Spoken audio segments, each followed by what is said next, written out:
Hello again, and welcome back to week 26 of the Religious Education Initiative. This is year 4 and now day 3 of week 26. We're continuing our way through the Gospel of John.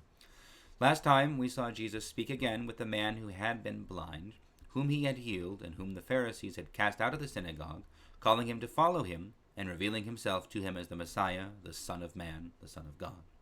Following this conversation with the man who had been blind, Jesus began to speak to those around him about himself as being the Good Shepherd. He will continue that discourse today. So again, Jesus said to them, "Very truly I tell you, I am the gate for the sheep.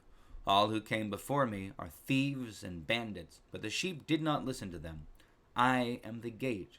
Whoever enters by me will be saved, and will come in and go out and find pasture. The thief comes only to steal and kill and destroy. I came that they may have life, and have it abundantly. I am the good shepherd. The good shepherd lays down his life for the sheep. The hired hand, who is not the shepherd and does not own the sheep, sees the wolf coming, and leaves the sheep and runs away. And the wolf snatches them and scatters them. The hired hand runs away because a hired hand does not care for the sheep. I am the good shepherd. I know my own, and my own know me. Just as the Father knows me, and I know the Father, and I lay down my life for the sheep. I have other sheep that do not belong to this fold. I must bring them also, and they will listen to my voice. So there will be one flock, one shepherd.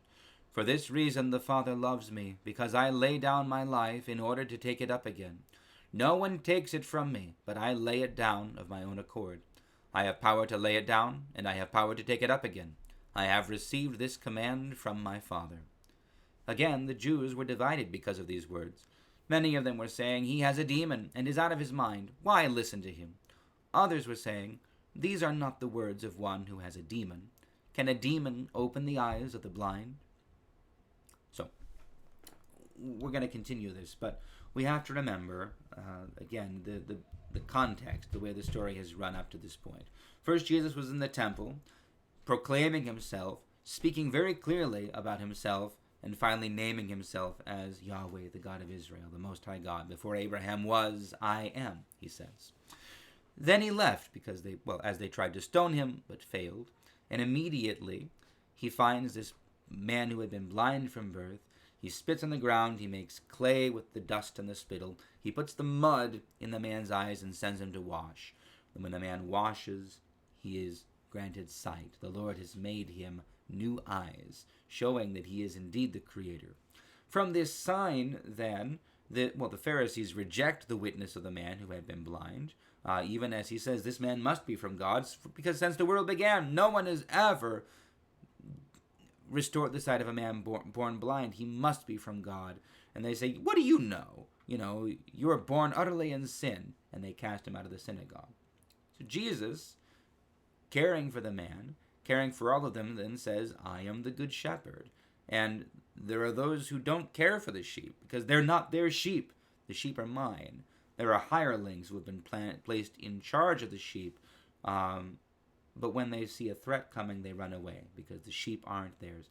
And I think we need to understand this on the one hand as an indictment of the religious leaders who have just rejected him and rejected the witness of one that Jesus has cared for and has healed, because they don't care for the man. They're only looking out for their own selves.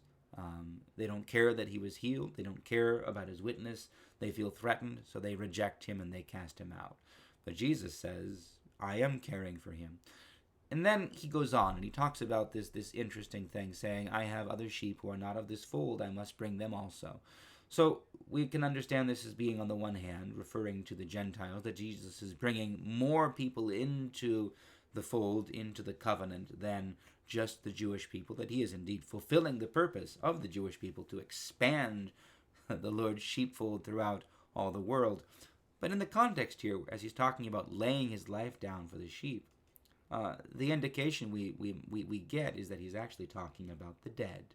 He is going to those who have died and have not seen his coming, and how he will go and call the righteous who had hoped in the resurrection, hoped in his coming from ages before, and he will bring them, and there will be one flock and one shepherd. It could be either, it could be both. But either way, Jesus is making very clear statements. He's caring for those that the Pharisees reject, because they are his sheep, because they are his people. The Pharisees are welcome to be sheep as well, but if they insist on being hirelings and not caring for the sheep, then what place do they have in the sheepfold? So, anyway, that's it for this week. God bless you all. We'll see you next week.